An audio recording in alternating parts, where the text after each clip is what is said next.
President Bola Ahmed Tinubu has mandated the recovery of the over 577 billion naira trapped by the debtors in the ambitious Anchor Borrowers Loan Scheme floated by the Central Bank of Nigeria. Now, recall that the scheme made cash available for increased agricultural production in Nigeria, but it seems it has now run into a glitch due to inability of beneficiaries to repay the loan and thereby holding up government funds. Now, these are some of the conversations that we're going to be having this morning. According to the report, out of the 1.1 trillion naira disbursed by the CBN to the beneficiaries of the ABS since its inception, only a little above 546 billion naira has been repaid, while a whopping 577 billion naira remains unaccounted for. The president is reported to have summoned top security agencies in the country to take necessary measures to recover the huge amount of money from defaulters on or before the 18th of September 2023, so as to make the cash available to genuine farmers who want safe loans for more food production. Now, let's discuss this with financial analyst and chartered accountant Akin Fatunke. Good morning. Thanks for joining us, and good to have you on the program. Good morning, sir, and good morning, all of you. Great to have you. Thanks for having me. Yeah. I did see reactions to this yesterday. Not very many people are shocked because, if you remember, Trader Money had something similar. There have been other schemes where short loans have been given to farmers and traders across, the country that seemingly also had the same fallout, where people couldn't pay back. And so, did we genuinely expect anything different from the Anchor's Borrowers Program? And are we being honest with ourselves, acting shocked that people couldn't pay back? Oh, sir, we are not being serious. We are not being honest. Of course, you anchoring this program ask that question. Even the blind, the lame, and the deaf know very well, including those who are ruling us. Mind my language there. Because this is rulership and not leadership. Leadership will not be something that you are going to want to do the same thing and expecting different results. Where was the data print? In November 2015, when the immediate past president of Nigeria, Muhammadu Buhari, and the vice president launched the ANCOS program.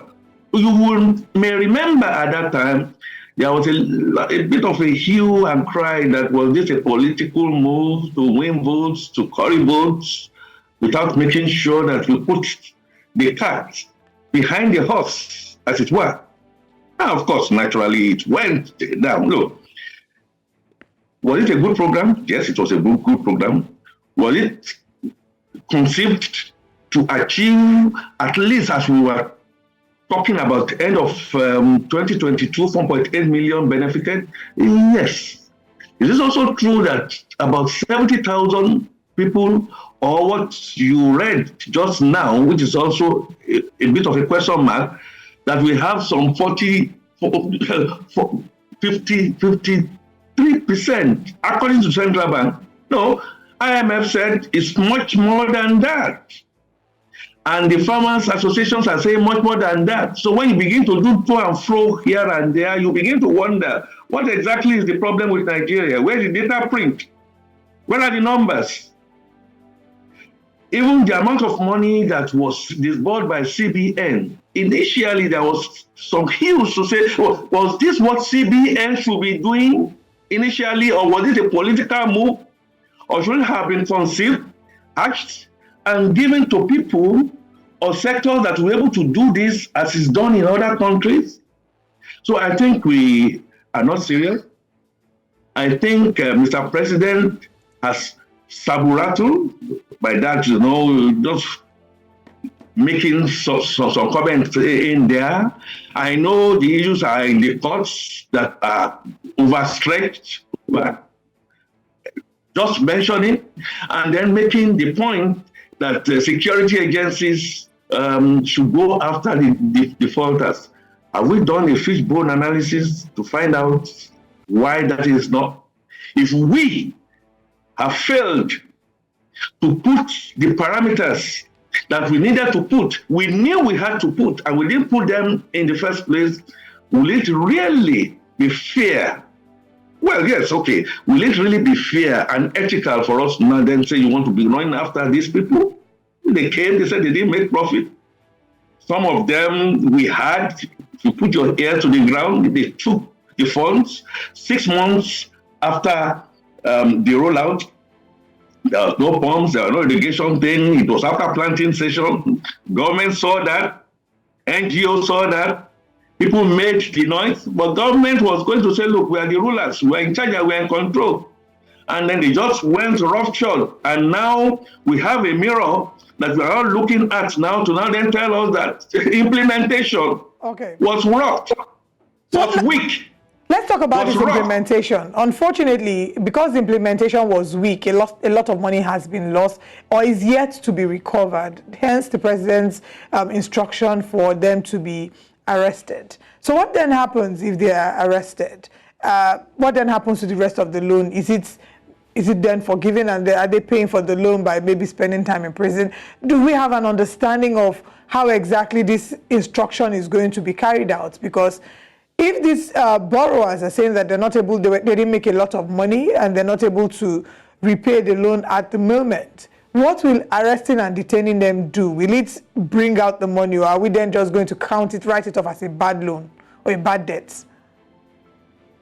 Only, like Osa asked, it's one of those things that normally happens in this country.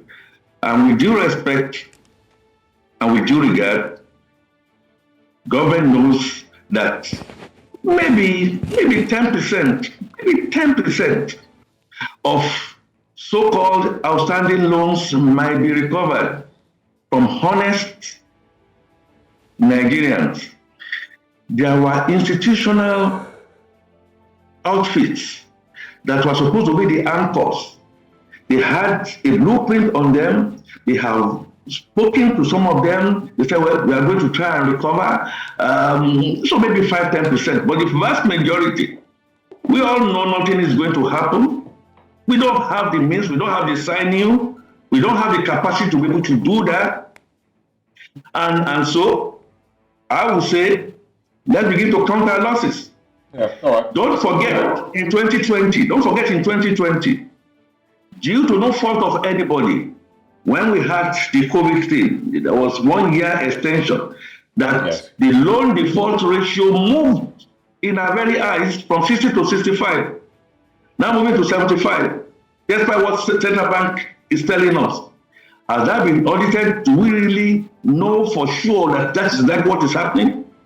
I think when you ask people, security agencies, with due respect, I respect our security agency, we have the technology, we have the emotional intelligence that will make us go after those people, or we go after those people, whatever it is, and you recover and say, look, if that is the case, if you can give me something under the table, these things happen. Yeah. Then at the end of the day, I will say, my advice will be, let's count our losses. And like Usa said, this Zanko Bora's program, we had similar things in health intervention. We had similar things in trader money, all gone down the drain. And we may be doing the same thing now in so-called palliatives or no palliatives. If we don't have a data print of who we are, how do we trace ourselves? Is there something that you can call by way of little collateral that makes people know that we are not going to take this money, and then at the time we want to hide, or that time we are going to marry other wives? It is possible. We did it before. And if we are not prepared to do that, then let's prepare to count our losses. Yeah, let me just quickly jump in. Of course, there's also the student loan, that is being pushed by the government, even if they, still being fine-tuned.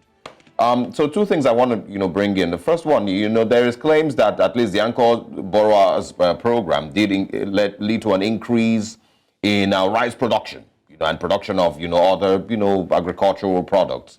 So can we see that as a win? Even if unemployment and hunger levels are still extremely high in Nigeria, but there were claims that it increased the level of production of rice, in the country. There's that, and then the insecurity across the country, can that be blamed as a reason for failure of these farmers and these people to pay back their loans? Oh, sir, it's interesting. We can go ahead and do a lot about looking for excuses. Problems are there to be solved, and thinkers look at scenarios. Let's take the issue of the security that you mentioned. Is anybody pretending that we didn't have security issues? Is anybody pretending that we didn't have climate issues and we didn't have enough water? Is anybody still pretending that then and now we are having the threat on our neck of overflooding because we refuse to do what we needed to do with the Lago Dam? It's been with us for nearly 50 years. So, truth of the matter is, when you want to envision things like that, you do your risk assessment and do your risk analysis. There is no need for you to just want to pump it in there just because you want to show that, well, we are doing something, we are doing something. Better for it to have been done slowly, putting a lot of technologies, putting a lot of controls, putting a lot of accountability, and for you to be able to measure. And there is absolutely no reason why. And that is the difference between a leader and a ruler. That you've done something and you believe it is good, and then the thing is failing, you put a break. But you don't put a break and then you just want to now score some kind of political mileage. Don't forget, this money that we are talking about is loan that we have to repay, that our revenue cannot meet. It's taking us more into the peonage. All right. So the climate issue, the water issue, the flooding issue, the fact that many of these farmers, it became very political. We knew that. We knew it became political. Some people took this loan, they were not farmers. They were not real farmers. Unfortunately, Mr. Fatunke, this is a very important conversation to be had. We still don't understand the modalities of how the repayment, the arrest, or the detainment will go. We're just going to have to wait and find out. But we thank you so much for your time with us this morning on Breakfast Central. Thank you, sir. Thank you. I hope we don't have to wait for Godot, okay? Let's cut our losses and let's plan better.